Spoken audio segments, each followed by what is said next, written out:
Olá todo mundo, eu sou o Giovanni do Monte e esse é o Covil do Narrador. E hoje eu quero apresentar para vocês mais uma campanha que eu estou iniciando aqui no canal. Não significa que eu parei a campanha de Street Fighter. Pelo contrário, a campanha de Street Fighter vai ficar na suspensão exatamente para atrair a curiosidade de vocês. E a minha também ficar aquela ansiedade. A mesa inclusive está ali prontinha para eu poder jogar ali atrás de mim. Não sei se dá para enxergar pelo computador, acho que não.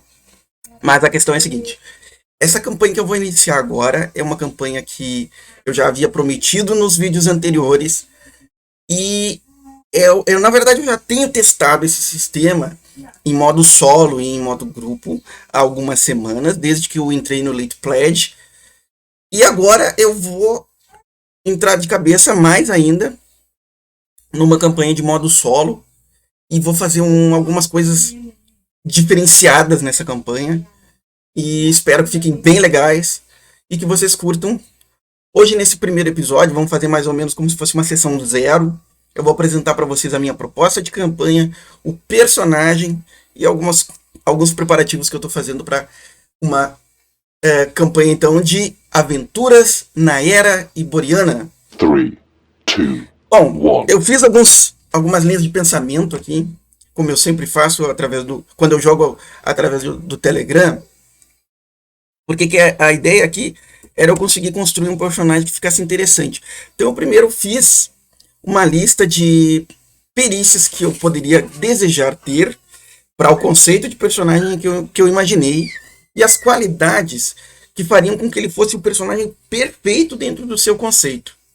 Mas vamos ver então qual é a história desse personagem, qual é o conceito que eu quero trabalhar. Vou explicar para vocês então o tipo de campanha que eu vou fazer. Já aviso para vocês que é um tipo de campanha que eu nunca fiz em grupo de mesa, assim. Eu, como jogador, como mestre, já fiz. Tive algumas experiências estranhas com isso. Mas é o conceito de ser o vilão, não ser herói. Existem mesas de vilões em jogos que são voltados para isso mesmo. Eu já mestrei campanha de vilão em Changeling the Dreaming, ou Changeling Sonhar, que foi muito bizarro. Eu mestrei em Demônios da Divina Comédia, que também foi bem estranho, mas eu mesmo nunca tive coragem de jogar como vilão. Isso faz... eu acho até que eu cheguei a jogar uma partida curta de Mago Ascensão, onde eu era um nefando, mas eu não tenho certeza. Agora, por que eu nunca entrei de cabeça nessa coisa? Porque eu sinto muita necessidade de que os personagens tenham uma única semelhança comigo. Que é a questão da veracidade, da honra, lealdade. Eu não consigo, ou pelo menos imagino não conseguir, eu não me sinto confortável na maioria das vezes em interpretar um personagem mau, um personagem que faça coisas ruins com outras pessoas livremente ou sem a consciência pesada e aquela coisa. Eu vou me desafiar a fazer isso porque no cenário de aventuras na Era Iboriana parece haver uma grande tendência para as pessoas terem personalidade violenta ou pelo menos desprendida de honra, desprendida de conceitos de bondade como a gente está acostumado. As pessoas são mais individualistas, mais egoístas. E aí eu pensei o seguinte, num mundo assim, ser um herói seria mais difícil do que ser um vilão.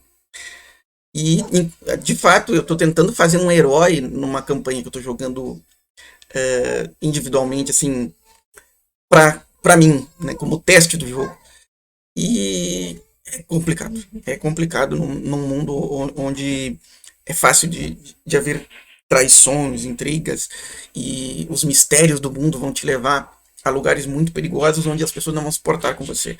Pelo menos imaginando o mundo conforme ele foi ditado pelo Robert Irvin Howard, eu imagino que o heroísmo seja para pouquíssimos, para raríssimos, dentro da Era Iboriana. Então, a vilania, apesar de também ser algo escasso, vilania pura mesmo, ela pode ser de repente interessante. E aí eu imaginei uma campanha onde o meu personagem ele é membro de uma irmandade muito secreta, quase totalmente desconhecida, de assassinos, lá da Estígia. A Estígia é como se fosse o Egito Antigo. E ele foi criado para ser um matador de sangue frio. Aqueles filmes e séries que a gente vê sobre assassinos sendo treinados desde pequenininhos, desde crianças, para não terem apego, para não terem empatia, para serem maquiavélicos, estrategistas e táticos. Todos esses conceitos eu peguei e botei nesse personagem. Tem o jogo Assassin's Creed aqui? Tem também. Mas tem muitos outros conceitos de assassinos de várias coisas, inclusive, por exemplo, a colombiana em busca de vingança, enfim. Só que a colombiana, ela tinha emoções, ela tinha a vontade de amar, de ser livre, toda essa coisa. O meu personagem não, ele é desprendido de empatia, ele se tornou um verdadeiro psicopata criado por essa irmandade de assassinos que é chamada Irmandade da Naja. E ele teve um treinamento desde muito cedo, na terra infância, e ele é muito sofrido e traumatizado com isso, né? Então ele virou um psicopata aí sob controle da Irmandade. O único amor e o único apego que ele tem é pela Irmandade, não é nem pelos membros da Irmandade, é pela Irmandade como se fosse uma entidade. Então, ao imaginar esse conceito, eu elenquei algumas perícias e qualidades que eu gostaria de ter nele quando ele se tornasse o Bam Bam Bam. E aí eu resumi o que dava para pegar com o personagem inicial nisso e fiz a ficha dele. A ficha dele tá aqui no canto da tela. Agora tem que ver em que lado vai aparecer aqui. É nesse lado. Aqui, lá em cima. Não, essa mão. Tá lá no canto da tela a ficha dele. Eu vou detalhar ela para vocês. Ele tem todas as características relevantes corpo, espírito e mente, as principais do sistema, em nível 3, tá? E as derivadas dessas características, que são saúde, postura e vontade, em nível 8. Ele tem 3 perícias, como é o comum para o personagem recém-iniciado, e foi muito difícil escolher quais seriam essas 3 perícias. Então eu me dediquei a fazer com que ele seja um recém-iniciado mesmo, assim, apesar de ele já ser quase adulto, né? Ele é um adolescente quase adulto, vamos dizer aí, por 17, 18 anos. Ele recém está sendo considerado um iniciado dentro da ordem.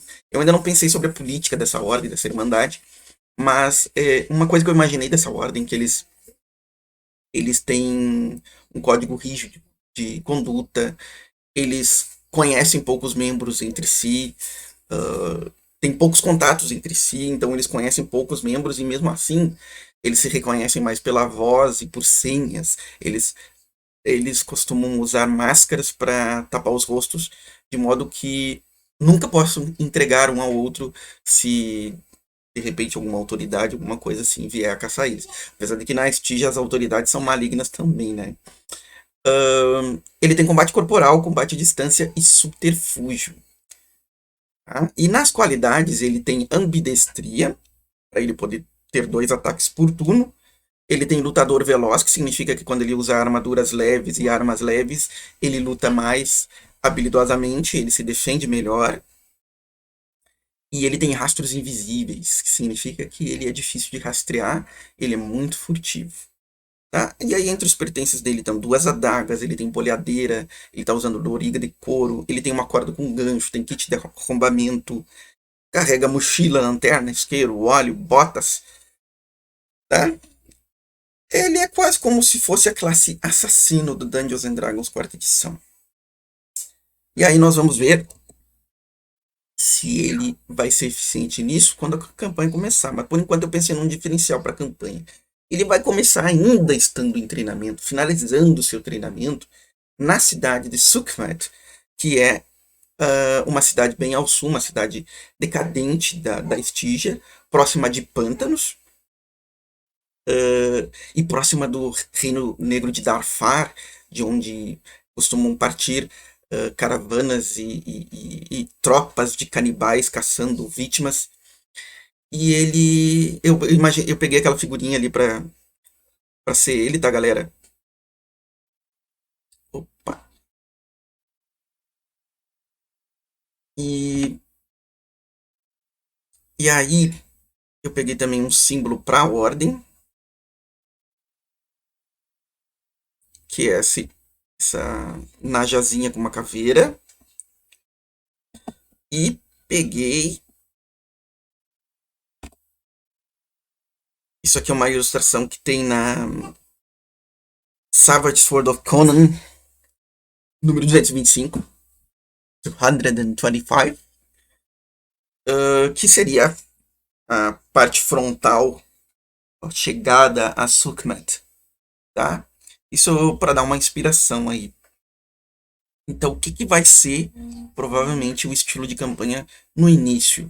Receber missões dos seus superiores dentro da cidade mesmo de Sukhmet, fazer treinamentos dados como missões, né? Até de certo modo isso vai parecer com a primeira temporada do Naruto. Mas enfim. E aí vamos ver se ele vai desenvolver mais habilidades, mais perícias, mais qualidades, para ele poder um dia ser enviado a uma missão fora de Sukhmet, fora até mesmo da Estígia, que é esse o objetivo.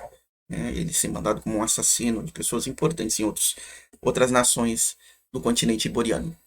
E aí vamos ver, galera, se vai dar certo essa campanha. Afinal de contas, tem gente que duvida que dê certo jogar RPG solo. Mas as ideias estão se formando. O sistema é bem bacana e nós vamos jogar. No próximo vídeo vocês vão ver o primeiro dia de aventuras do Ackmenon. Até lá!